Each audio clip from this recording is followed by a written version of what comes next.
사람에게 집을 지어주는 이 헤비다트 단체가 있습니다. 이 운동본부를 만든 사람은 밀러 폴러라는 법대를 졸업하고 라는 사람이 친구들과 함께 회사를 설립하게 됩니다. 그리고 나서 사업이 날개 돋친 듯이 잘 되어서 돈을 삼태기로 긁어 모으기 시작했습니다.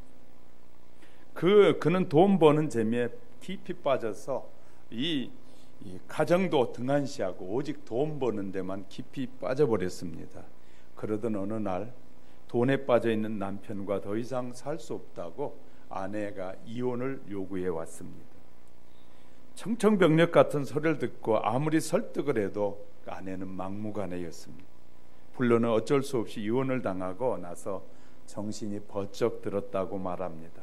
그리고 나서 자기의 모든 재산을 정리해서 자선사업단체에다 모조리 기부하게 됩니다. 그는 가난한 사람들을 위해서 집을 지어주는 단체인 헤비다트 운동을 일으키기 시작합니다. 그리고 날마다 돈을 모금해서 가난한 사람들을 돕기 시작하면서 먼저 집을 지어주기 시작했습니다. 얼마나 바쁜지 추운 겨울에도 일해야만 했고 더운 여름에도 집을 짓는 일에 집을 열심히 지어야만 했습니다. 그랬더니 각 신문사와 방송사들이 그를 칭찬하기 시작하니까 얼마나 힘이 나는지 그는 얼굴이 환한 미소를 띠면서 싱글벙글하면서 천사 같은 얼굴로 열심히 일하고 있습니다. 행복하고 보람된 일을 하면서 즐거운 마음들을 쓴 책에서 이렇게 말합니다. 집을 짓는 것은 내게 흥분이다 라고까지 합니다.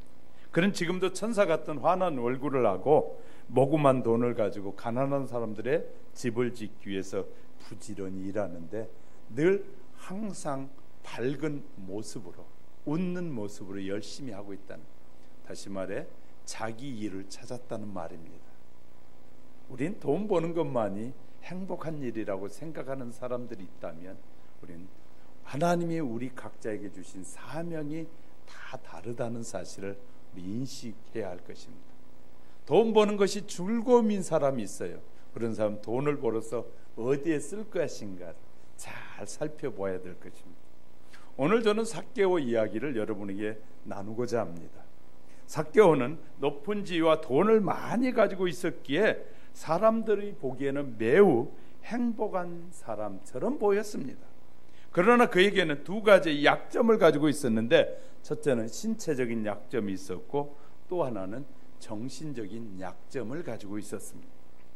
결론부터 말씀드리면 삭개오는 이 두 가지 약점을 다 역전시켜서 이 자기의 삶을 새롭게 만드는 그 기막힌 역사를 만들었다는 사실 아십니까? 자, 여기에서요, 많은 사람들로부터 칭찬받을 수 있는 사람으로 바뀌는 역사, 그 중에 첫 번째가요, 그는 키가 작았기 때문에 체면을 차리고서는 예수님을 만날 수가 없었습니다. 많은 무리들과 함께 이동해가는 그 예수님, 그 무리 속에 들어가서 체면이 있었기 때문에 예수님을 만날 길이 없었습니다. 그는 아이디어를 생각해냈어요. 내가 키도 작고 저 무리 속에 들어간다는 건 물이라는 것을 깨달은 삭개오는 예수님이 가는 방향에 앞서가서 이 돌 감람나무 위에 올라갔습니다. 올라가서요, 뽕나무 위에 올라가서 그곳에서 서보니까 키가 큰 사람보다 삭개오의 키는 더 컸습니다. 그래서 올라가서 예수님을 만나보고 싶어서 얼굴을 내밀고 있을 때 예수님이 가까이 오셔서 삭개오야 내려오라 라고 말씀하시면서 오늘 밤에는 너희 집에 유하여야겠다 라고 말씀하셨어요. 하나님의 아들 삭개오 집에, 하나님의 아들이 삭개오의 집에 주무셨기 때문에 오늘도 복음이 전파되는 온 세상에 삭개오의 이야기가 전해지고 있다는 사실 아십니까? 그리고 삭개오는 자신의 이 부족한 약점을 잘 활용해서 훌륭한 믿음의 사람이 됐다는 사실도 기억해야 될 것입니다. 사람들에게는 지성이 있고 감성이 있습니다. 그리고 사람들의 또 하나의 성이 있는데 영성이라는 것이 있는데, 우리의 인생에 있어 가장 중요한 것은 바로 영성입니다. 성경은 영혼이 잘됨 같이 범사가 잘 되고 강건하기를 원한다라고 말씀하고 있습니다. 그런데 축복을 받은 성도들이 되려면 영성은 이 갑자기 생기는 것이 아니기 때문에 우리 영성 훈련을 잘 하셔야 됩니다. 영적 훈련이 돼야 되죠. 믿음을 가지고 부단히 훈련하여 단련해 나가야 할 것입니다. 믿음의 성도들에게 자신의 약점을 발견하고 이 성경적인 영성으로 이렇게 승화시켜가는 지혜가 있어야 되는데, 오늘 이 말씀을 함께 나눌 때 하나님께서 저와 여러분 이런 지혜를 풍성하게 부어주시기를 주님의 이름으로 축복합니다. 첫 번째는요, 믿음의 영적 성숙을 위해서 우리는 훈련을 해야 됩니다. 훌륭한 군인은 얼마나 땀을 많이 흘려 준비했느냐에 그가 훌륭한 군인인지 아닌지가 나타나게 되는 것이죠.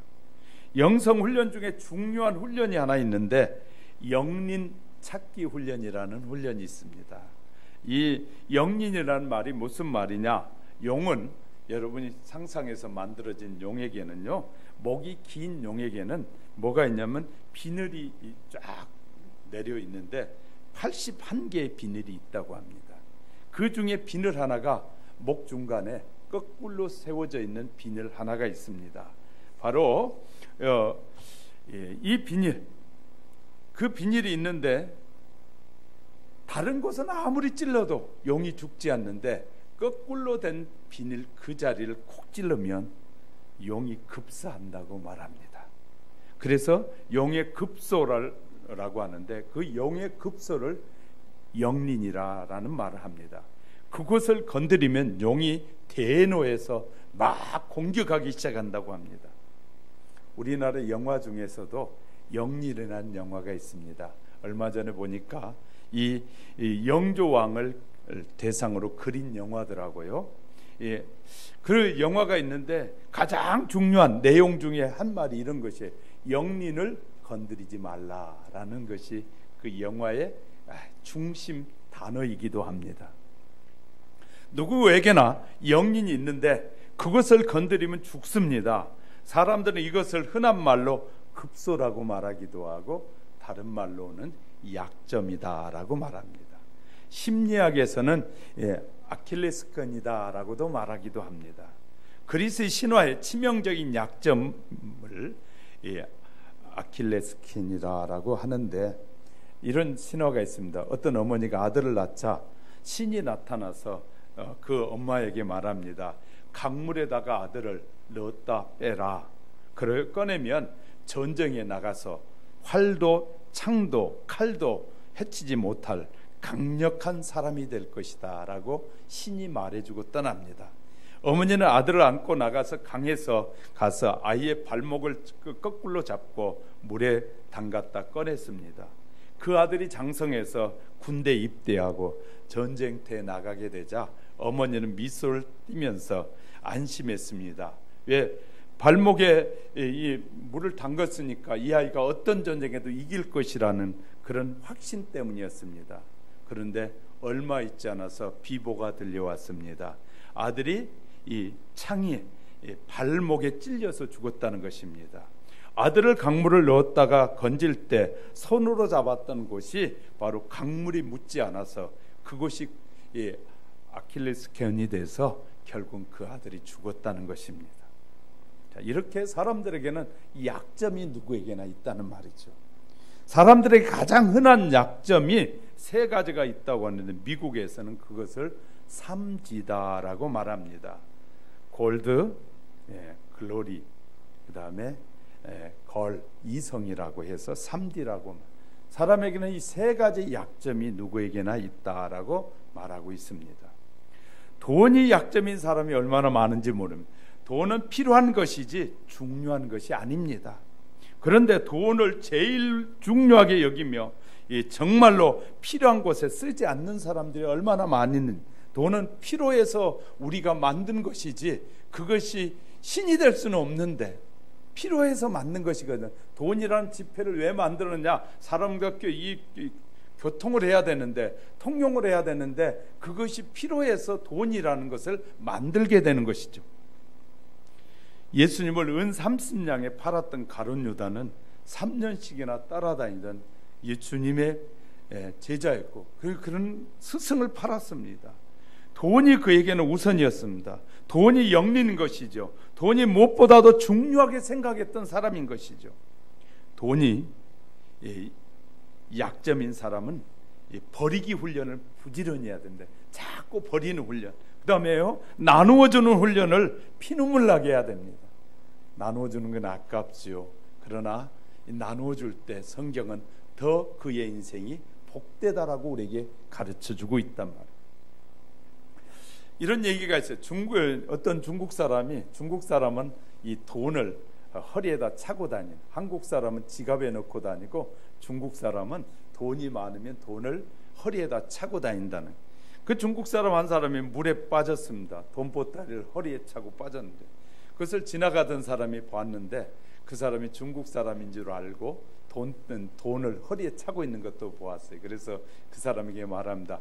100만 원 주면 건져주겠소. 그랬더니 그 사람이 물에 빠진 중국 사람이 50만 원만 줄게, 50만 원에 하다가 아니요 100만 원 줘야 돼요. 그랬더니 50만 원 하더니 물에 빠져 죽고 말았다는. 우리는 이 수많은 사람들이 이런 삶을 사는 사람들이 있습니다. 다른 인격 다 좋은데 돈 문제만은 약점인 사람이 있어요. 돈 문제만 건드리면 교회를 옮기고 돈을 꾸고 갚지 않는 사람들, 신용이 떨어져서 결국 그 사람에게는 돈만 보고 주겠다고 해도 주지 않게 되는 그런 사람이 되고 마는 것입니다. 교회 안에도 들어와서요, 어떤 사람은 돈에 약해서 자꾸 돈의 유혹을 받는 사람이 있어요. 그래서 교회 안에 헌금에다 손을 대는 직분자들도 있어요. 그래서 이제 큰 교회들은요, 이 헌금 계산되는 이 CC 카메라를 달아놓고 그리고 나서 돈 계산을 하는, 그 웃지 못할, 이렇게 믿지 못할 사람들이 교회 안에도 많다는 사실입니다.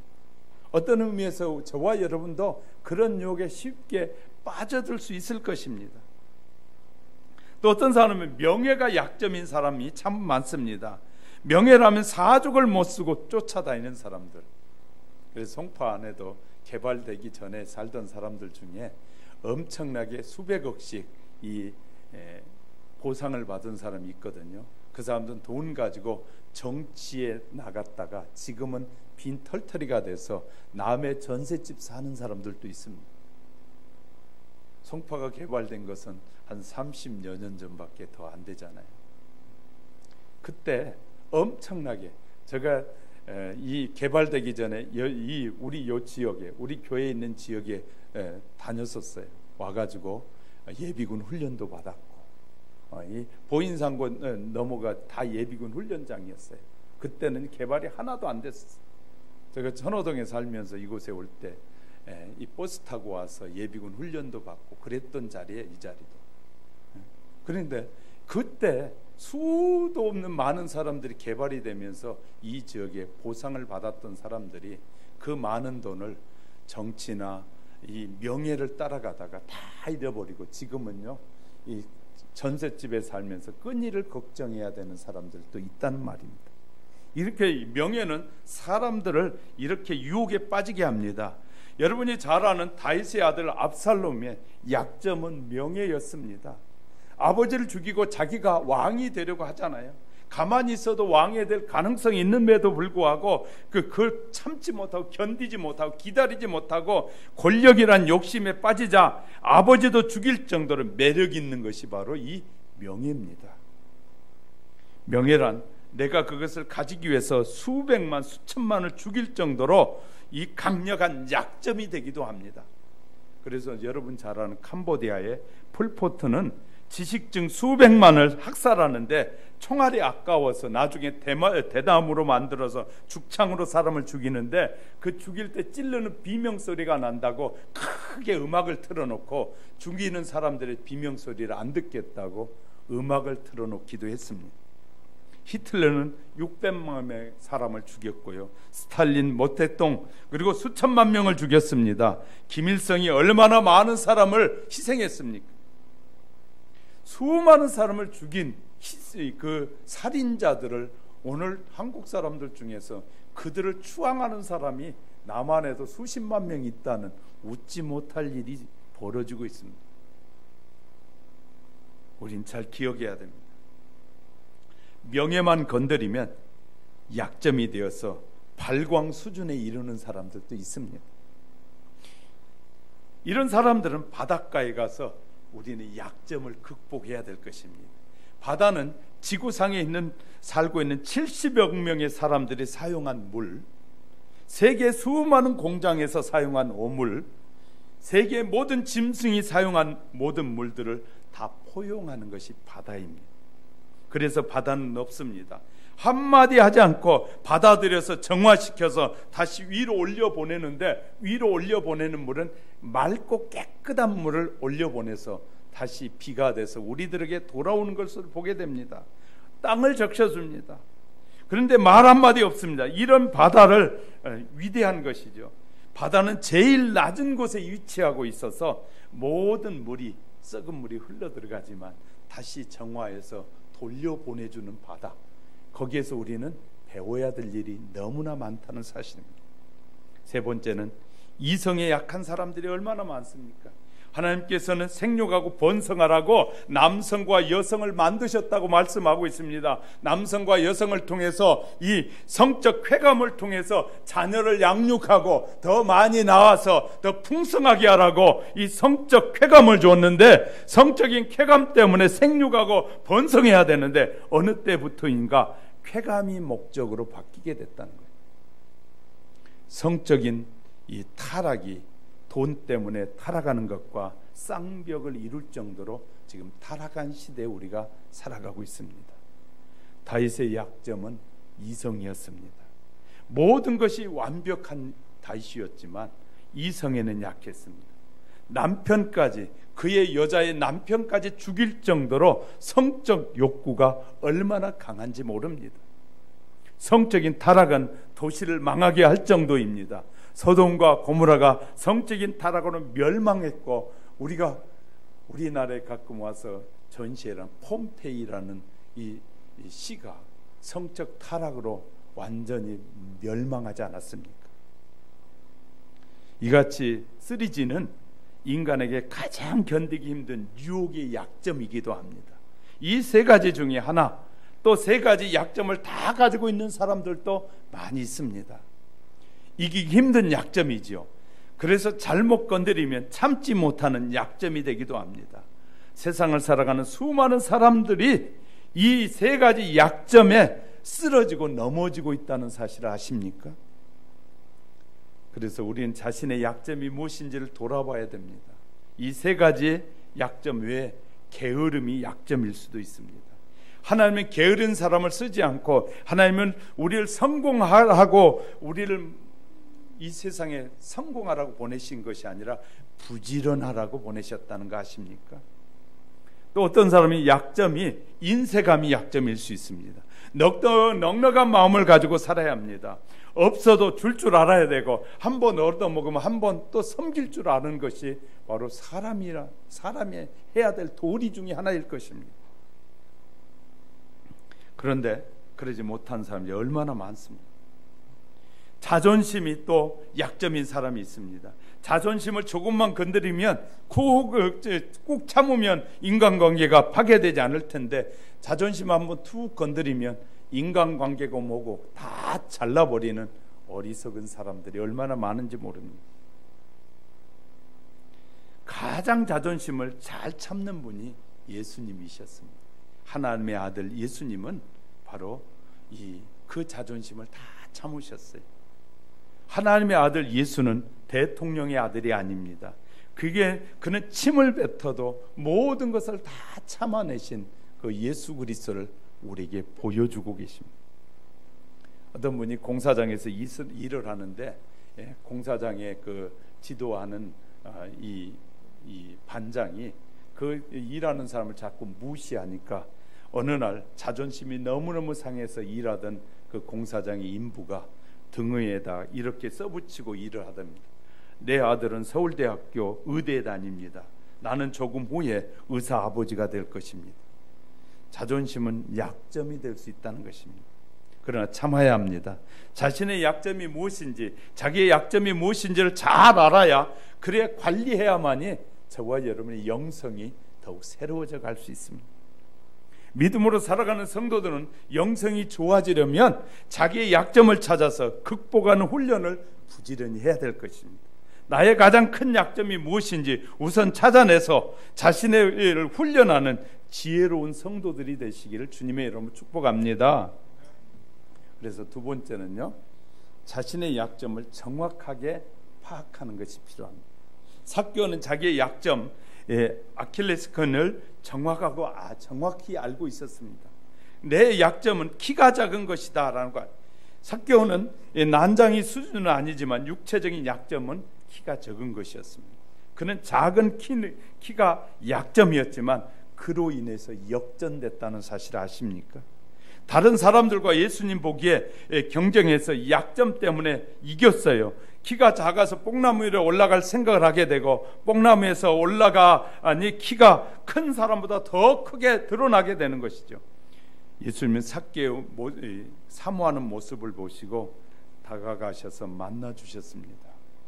자, 삭개오는 예수님을 보고 싶은 것이 목표였어요. 그러나 예수님을 본 것은 넘어서 예수님을 자기의 집으로 모신다는 것은 생각지도 못했는데, 생각지 못한 일이 일어났어요. 그래서 은혜라고 하잖아요. 우리는 자신의 약점이 무엇인지 확실히 파악하고 자신의 약점을 고백할 수 있어야 될 것입니다. 삭개오의 두 번째 약점은 이 여리고에서 최고의 유직급의 세리장이라는 약점입니다. 대단히 높은 자리였습니다.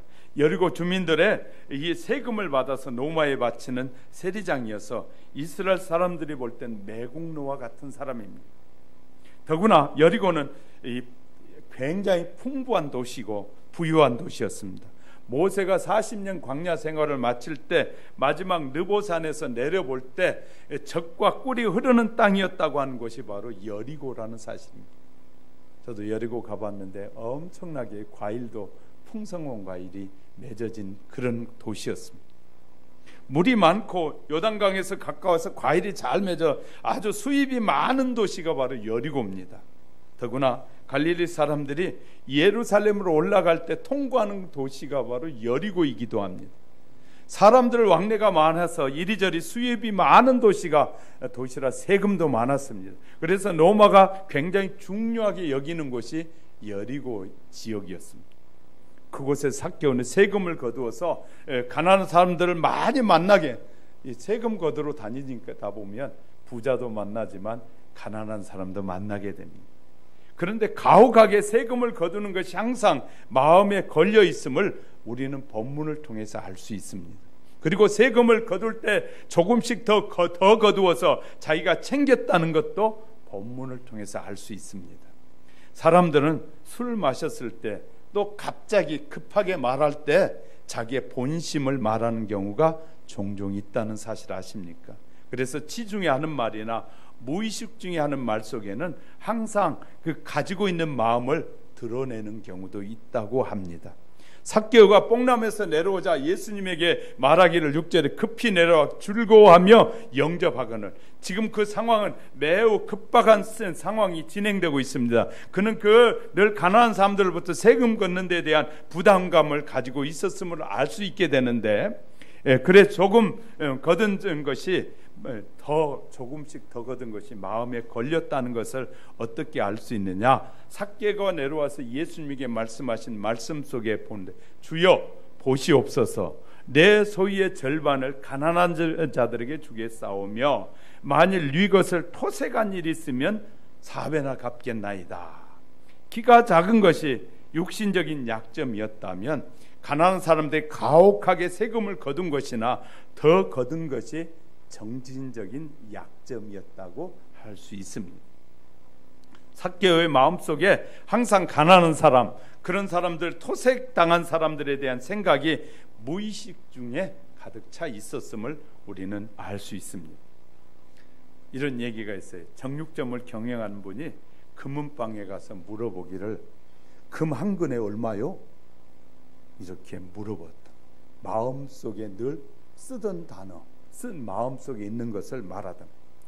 돈을 좋아하던 항상 좋아하면서 살아가던 장로님이 계셨는데 돈을 세다가 장로님이 이제 예배 사회 헌신의 사회를 보게 돼서 돈을 세다가 급히 달려가서 강대상에서 말하기를 다 같이 찬송가 365원을 부릅시다. 돈을 세다 보니까 그렇게 하더라는 거예요. 또 복덕방을 경영하는 장로님이 헌신 예배 사회를 맡았는데 계약서를 쓰다가 예배 시간에 달려가 강대상에 올라가 말하기를 찬송가 264동을 부릅시다. 그렇게 말하더라고요. 어떤 목사님 바둑을 얼마나 좋아하는데 바둑을 두다가 갑자기 빨리 가서 기도해야 되는데 기도를 열심히 하더니 마지막에 예수님으로 이름으로 기도합니다 하더니 아다리. 그러니까 너무 좋아하다 보니까 자꾸 그것이 자기의 삶에서 나오게 된다는 거예요. 삭개오의 정신적인 약점은 가난한 자들, 토색당하는 자들에게 미안함과 죄송함, 죄의식을 가지고 있었다는 것이죠. 그래서 뽕나무에서 내려오자마자 속에 가득 찬 것이 튀어나오는데 주여 보시옵소서. 내 소유의 절반을 가난한 자들에게 주겠사오며 만일 이것을 토색한 일이 있으면 4배나 갚겠나이다. 바로 이런 약점을 분명히 알고 있었던 그는 약점을 극복하면서 영성이 새롭게 성숙돼 가는 걸 보게 됩니다. 그 이야기는 성경에 기록되어 있지 않습니다. 충분히 우리는 짐작할 수 있는데 삭개오는 부자라고 성경이 말하고 있는데 믿을 건 못 되지만 전설에 의하면 삭개오가 얼마나 부자였는지를 이렇게 쓰고 있어요. 이 전설에는 그 집의 일꾼이 2,000명이었고 그 집의 창고가 농작물 창고가 600m였다라는 얘기가 있습니다. 그 많은 재산의 절반을 가난한 자에게 나눠주었고 가난한 자를 나눠주기 위해서 찾아다녔고 그는 세금을 거두어 더 많이 거둔 사람들 찾아가서 다시 돌려주기 위해서 찾아다녔다고 합니다. 그래서 여리고 지역에서 최고로 존경받는 사람이 됐다라는 이야기가 흘러나오고 있습니다. 사랑하는 성도 여러분, 우리는 자기의 약점을 정확하게 파악하면 사람들로부터 인정받는 훌륭한 믿음의 사람이 될 수 있다는 것을 기억하셔야 될 것입니다. 세 번째는 자신의 약점을 주님 앞에 고백하는 것이 너무 중요하죠.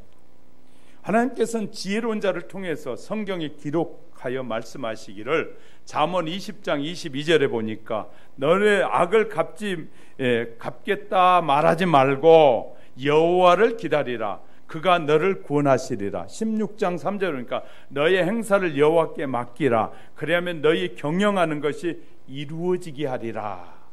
이런 약점이 있어도 어떻게 자기의 영성을 성장시킬 수 있을까요? 자기의 약점을 분명히 알았다고 합니다. 그리고 그 안 약점을 주님께 알려드리고 도움을 요청하라는 것입니다. 주님, 나에게 음란의 약점이 있습니다. 불쌍히 여겨주시고 도와주십시오. 주님, 나는 돈에 넘어지기 쉬운 이 함정의 약점이 있습니다. 이길 수 있게 도와주시옵소서. 주님, 나는 게으른 약점이 있습니다. 부지런해질 수 있도록 도와주시옵소서. 자기의 약점을 분명히 알고 그 약점을 도와달라고 주님께 부탁하는 지혜가 저와 여러분에게 있어지길 주의 이름으로 축복합니다. 늘 이렇게 약점을 하나님 앞에 도와달라고 간구하는 우리 하영교회 성도 여러분이 되시길 주님의 이름으로 축복합니다. 모세는 애굽의 궁중에서 40년 동안에 모든 학문을 통달했습니다. 성경은 기록하기를 이 궁중 생활의 최고의 선생으로부터 최고의 학문을 공부했고 장시간 교육받았고 최상의 집에서 최상의 사람들과 이 관계를 하면서 교제하면서 최상의 VIP가 됐다라고 말합니다. 그런데 이 모세에게 한 가지 약점이 있었는데 입술이 둔한 것과 말을 잘못한다고 자기 스스로 고백하고 있습니다. 나는 입술이 둔한 자입니다.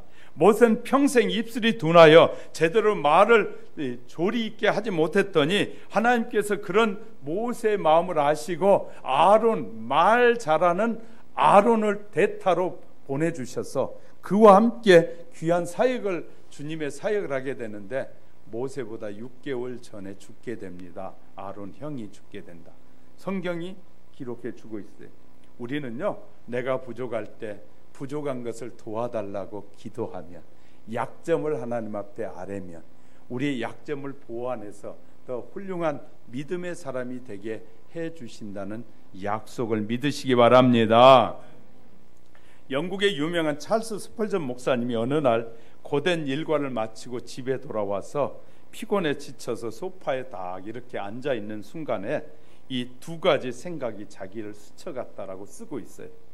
첫째는 자기가 템즈강에 물속에 넣는 고기와 같다는 생각이 들었답니다. 그 고기는 자기가 자꾸만 물을 꾸벅꾸벅 마셔대니까 템즈 강물이 다 사라져 버릴 것이라는 근심에 빠지게 됐다는 것이, 그때 템즈강보다 크신 하나님이 말씀하시기를 마셔라 작은 고기야, 나의 강물은 내가 아무리 마셔도 모자람이 없이 풍부하단다 라고 하시나요. 또 하나의 생각이 스치는데 애굽에 있는 큰 창고에 살고 있는 쥐와 같다라는 생각이 들더랍니다.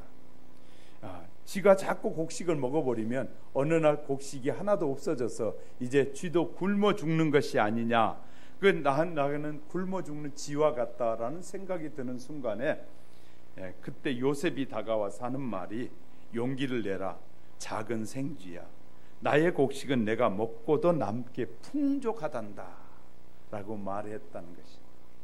그렇습니다. 우리 모두를 맡기며 사셔야 됩니다. 맡기지 않고 살면 얼마나 힘든지 몰라요. 내일은 나의 것이 아니라고 말씀드립니다. 내일은 나의 시간이 아닙니다. 하나님이 내일은 만들어서 우리에게 선물로 주십니다. 오늘 저녁에 종말이 오면 내일은 나의 날짜가 아닙니다. 오늘 저녁에 우리가 생명이 끝나면 내일은 나의 날이 아닙니다. 그래서요, 내일 일은 다 전능자에게 맡긴, 전능하신 하나님 앞에 맡기고 살면 얼마나 편하고 좋은지 모른다고 말. 왜 내일 일까지 걱정하면서 그냥 오늘 내일 걱정 아니라고 오늘을 행복하지 못하는 거예요. 우리는요, 매 순간순간 행복하게 사셔야 돼요. 즐겁게 사셔야 돼요. 왜냐하면 내일 어떻게 될지 아무도 알 수 없기 때문에. 해외에서는 대한민국이 지금 전쟁 일보 직전이라고 막 방송을 하고 있습니다. 그런데 우리는 매일매일 행복하게 살잖아요. 왜냐하면 하나님을 믿기 때문입니다. 그러나 외국에서는 대한민국 불안해서 대한민국에 투자하지 못하겠다고 난립니다. 투자한 돈도 빼가야 된다고 난리고 그렇고 있습니다. 근데요, 우리는 얼마나 편안하게 삽니까? 삭개오는 자기의 약점 있어서 늘 마음을 그것이 누르고 있었습니다. 평생 세금을 거두면서 가난한 사람이 걸렸고 세금을 몰래 더 거두는 것이 양심상 걸렸습니다. 그러나 이런 모든 것을 극복하고 성숙한 영성을 지닐 수 있었던 것이죠.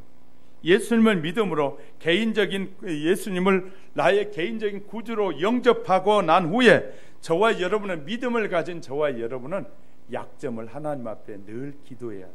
이성적으로 약하십니까? 하나님, 이성적으로 유혹에 빠지지 않도록 도와달라고 기도하셔야 돼요. 할렐루야. 저도 마찬가지입니다. 하나님, 이성에 빠지지 않게 해주시고, 아무리 돈이 소중해도 돈의 유혹에 빠지지 않도록 도와주세요. 명예욕에 빠지지 않게 도와달라고 기도하면서 삽니다. 우리는요, 이런 유혹에서 벗어날 길이 누구도 없습니다. 그렇기 때문에 그것을 벗어나야 우리의 남은 생애를 편안하게 살 수 있어요. 어떤 사람은 그 명예에서 결국 그 명예의 욕에서 벗어나지 못한 사람들 중에 어떤 사람들은 대통령까지 됐지만 그 대통령까지 된 사람이 지금은 어디에 가 있습니까? 감옥에 가 있지 않습니까? 왜? 자기 관리 못하기 때문인 거죠. 자기 관리 못하기. 돈을 많이 벌었어도 돈 관리 못하면요, 다 또 잊어버리고 또 결국은 비참한 인생을 살 수밖에 없는 것이거든요. 우리는요, 우리의 약점을 잘 발견해서 하나님의 자녀들답게 사셔야 됩니다. 예수 그리스도를 구주로 영접하고 살아가는 모든 성도 여러분, 이런 약점을 누구나 다 가지고 살고 있습니다. 그러나 그 약점을 주님 앞에 아뢰면 주님은 우리에게 약점을 뭐 할 수 있다? 이길 수 있도록 도와주신다. 할렐루야. 도와주신다. 제가 늘 말씀하는 얘기잖아요. 저는 모태부터 신앙생활을 했기 때문에, 어머니 뱃속에서부터 신앙생활을 하며 자라왔기 때문에, 제가 어려울 때 남에게서 이렇게 남이 좋은 거 먹고 돈 가지고 화려하게 쓸 때 왜 쓰고 싶은 마음이 나라고는 없겠어요. 그 순간에 하나님께서 저에게 들려주시는 말씀이 있어요. 양신아, 욕심 부리지 마라. 그것은 너에게 도움이 되는 것이 아니다. 놀라워요. 저는 그때마다 깜짝깜짝 놀랄 때가 있어요. 하나님께서 저의 마음속에 말씀하셔요. 나도 모르는 사이 욕심이 드는 순간에 하나님이 저에게 양신아, 욕심을 버려라. 그것은 너에게 도움이 되는 것이 아니고 내가 기뻐하지 않는 일이다 라고 말씀하셔요. 그래서요, 지금까지 욕심을 이길 수 있었던 것 같아요. 그래서 저는 주는 것이 좋아요. 우리 부모님이, 어머님은 참 주는 걸 좋아하시죠. 그래서요, 어떤 잔치가 끝나고 나면 저녁에 가서 먹으려고 보면 먹을 곳이 없어요. 왜? 잔치 끝나자마자 다 나눠줘 버리고 나서 나는 먹으려고. 그때 저는 서운했어요. 그런데요, 지나고 나서 보니까 그게 서운할 일이 아니더라고요. 부모님이 그렇게요 다 베푸니까 그 다음에 하나님께서는 저에게 부모님이 베푼 것을 통해 제가 먹고 살 것을 하나님이 공급해 주신다는 걸 배웠어요. 우리가요, 부모님들은 자식을 위해서 자식이 좋은 거 사주려고 하지 말고 가난한 사람, 어려운 사람들에게 열심히 베푸십시오. 자식이 좋은 것만 주는 자식, 좋은 것만 가진 자식, 효도하는 자식들 별로 없다고 해요. 좋은 거 주려고 하지 말고 매를 들어서라도 바르게 살도록 가르쳐야 돼요. 그리고요, 진짜 필요한 사람들에게 돈은 줄 줄 알아야 돼요. 자식에게 돈 많이 주는 부모는 자식을 죽이는 부모입니다. 자식을 못된 길로 가게 하는 것입니다. 자식에게는 꼭 필요한 것만 주고 넉넉한 벌어가지고 그것을 누구에게 줘야, 가난한 이웃들에게, 가난한 사람들에게 베풀 때 결국 그 베품이 흘러서 내 자녀들에게로 돌아간다는 사실입니다. 우리는요, 이런 것들을 어디서 배우냐면 성경에서 배우고 하나님의 말씀 속에서 배우게 되는 것입니다. 사랑하는 성도 여러분, 우리는요 하나님의 자녀입니다. 하나님의 자녀는 하나님의 말씀대로 살아갈 때 하나님께서 우리를 책임져 주시고 저와 여러분의 삶의 모든 영역에서 피곤치 않고 곤비치 않도록 도와주시겠다고 약속하고 계셔요. 이 하나님의 약속이 저와 여러분의 약속이 되고 저와 여러분의 약속 속에서 늘 승리하며 사는 우리 하영교회 성도 여러분이 되시기를 주님의 이름으로 축복합니다. 축복합니다. 늘 하루하루의 삶을 행복하고 즐겁게 사는 여러분이 되시기를 주님의 이름으로 축복합니다. 기도하겠습니다. 참 좋으신 하나님,